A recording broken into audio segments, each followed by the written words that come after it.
Boa noite, bom dia ou boa tarde, professora Úrsula, Bernardo e o restante dos colegas do curso.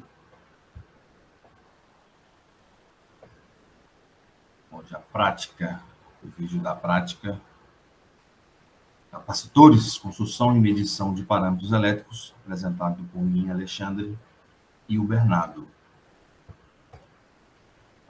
Os procedimentos que foram adotados no laboratório é obter as dimensões da placa a serem aferidas.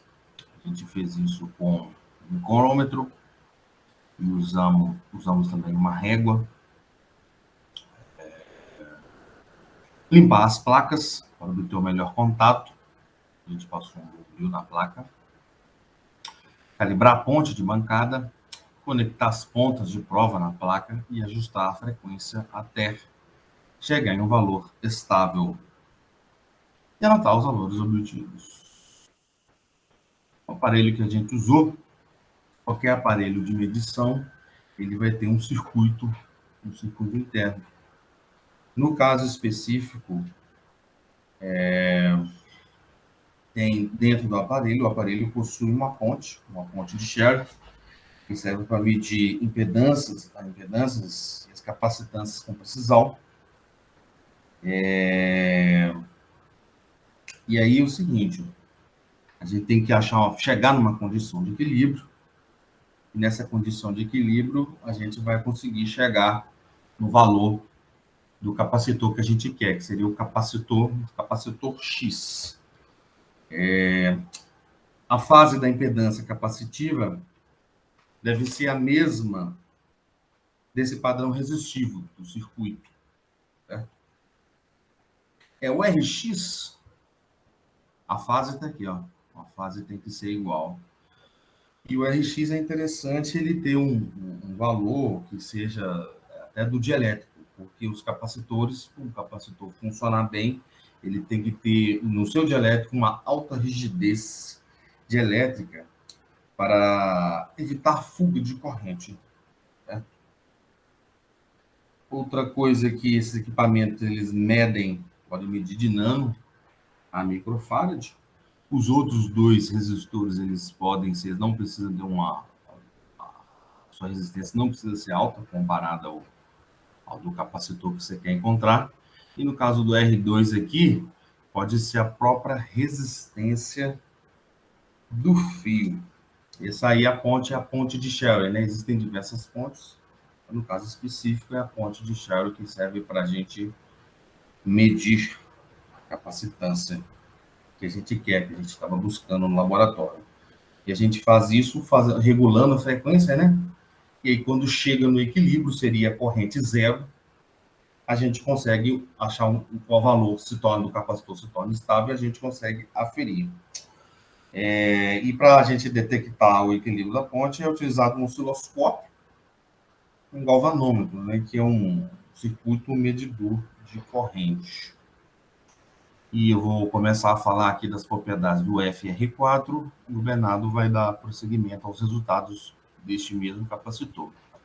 Eles têm as seguintes dimensões: a espessura de 1,5 milímetros, largura de 149,6 milímetros, comprimento de 210 milímetros, medidos com a régua, e a espessura com o micrômetro. Permissividade, em teoria, ele seria de 4,3, mas a medida foi 4,9. E abaixo eu tenho a equação do capacitor. Olá a todos, meu nome é Bernardo, eu vou ir dando continuidade à apresentação do Alexandre. Para simplificar, a gente sempre vai denominar essa ponte maior aqui como ponte de bancada, e esse outro equipamento menor, nós vamos chamá-lo de ponte portátil. E bom, qual que foi o nosso método para obter para fazer esse cálculo da permissividade relativa de cada um dos dielétricos? Nós utilizamos essa fórmula aqui do capacitor, que ao final da medição nós obtemos a capacitância, o ε0, né, a permissividade relativa do vácuo já é sabida, E tanto a área quanto o diâmetro, nós fizemos as medições a princípio. Diâmetro não, perdão, espessura. A área e a espessura. Então, nós obtivemos esse valor de 4,9, e essa variação, conforme nós vamos mostrar a seguir, ela pode se dar por inúmeros motivos.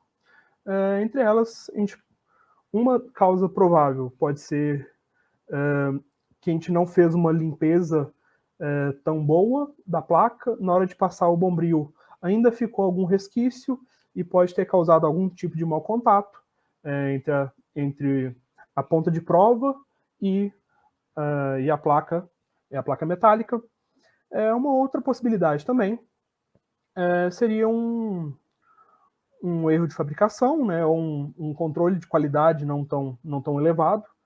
Então, pode ser também que esse dielétrico não seja tão, como posso dizer, não seja exatamente tão preciso quanto o teórico. Pode ser que a margem de erro possa ser relativamente grande.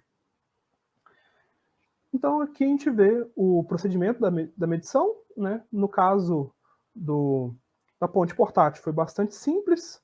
Nós conectamos essas duas pontas aos dois extremos da placa, e ele já mediu tudo praticamente automaticamente. Já na outra ponte, nós tivemos que fazer todo o procedimento citado anteriormente. Nós tivemos que calibrá-la. Essa parte de conectar as pontas de prova nos dois extremos é semelhante. E depois a gente ainda tem que fazer um ajuste da frequência da ponte para conseguir obter uma precisão maior. E aqui, chegando aos resultados para o FR4, primeiramente, eu gostaria de ressaltar que a semelhança dos resultados aqui obtidos teoricamente no Octave e no Quickfield, um erro bem baixo, até desprezível, mas, porém, quando a gente passa para os resultados práticos, a gente já vê um erro na casa de 27% para a ponte de bancada e um pouco maior para a ponte portátil. Então, é exatamente o que nós estávamos falando. Isso pode ter a ver tanto com uma questão construtiva, quanto algum erro de medição, com uma limpeza indevida ou algo do tipo, uma limpeza insuficiente, melhor dizendo. Aqui nós podemos observar essa diferença também na medição entre os dois equipamentos. Isso possivelmente se dá pela precisão de cada um. A ponte de bancada tende a ser bastante mais precisa, tendo um ajuste de frequência maior, né, para a gente conseguir chegar a um equilíbrio melhor da ponte, enquanto a ponte portátil, apesar de ser mais leve, menor, mais prática, até mais fácil de usar também, a precisão dela é menor. A gente observa até aqui pela questão das casas decimais, né, pela casa de incerteza. Agora, passando para o Duroid. O Duroid a gente já pegou as principais características nessa etiqueta que estava pregada na placa. Então, dentro dessa etiqueta, nós já obtemos todas as informações, tanto da espessura, largura, comprimento, a área da placa. Além disso, também temos o valor teórico para permissividade. Então, a gente observa aqui que eles prometem uma tolerância bem baixa, né? Então, um controle de qualidade espera-se ser bem maior, e foi o esperado na medida, né? Então, a gente obteve uma margem de erro bem menor. Então, aqui, o calculado, né, foi na casa de 2,31. Então, agora passando para as fotos. Então, aqui a medição também foi feita exatamente da mesma forma. Então, aqui estão os valores, né, a medição de cada um. E chegando ao resultado, o Duroid, a parte teórica chegamos exatamente ao mesmo valor, então um erro 0. E aqui, para a ponte de bancada, a gente obteve um erro bem baixo também, na casa de 3,70%. E já na ponte portátil a gente teve um erro bem maior, foi até discrepante, algo próximo de 17%. Possivelmente isso se dá exatamente pelo que foi discutido mais cedo, né, pela diferença de precisão, e a ponte de bancada ela oferece essa possibilidade de fazer uma varredura, de modificar a frequência em que está sendo realizada essa medição, exatamente para conseguir obter uma estabilidade melhor do circuito e, consequentemente, uma precisão ainda melhor da medida. Bom, e apesar de tudo, aqui o erro da ponte portátil ainda foi bem inferior no Duroid, quando comparados ao FR4. Então, possivelmente, a placa do Duroid estava em melhor estado, houve uma limpeza de melhor qualidade, e também não podemos deixar de falar sobre um controle de qualidade mais elevado. Então, a placa é uma placa de maior qualidade, e isso justifica, inclusive, a diferença de preço e dificuldade de acesso entre elas. Bom, enfim, essa foi a nossa apresentação da semana. Vamos ficando por aqui e até mais. Muito obrigado.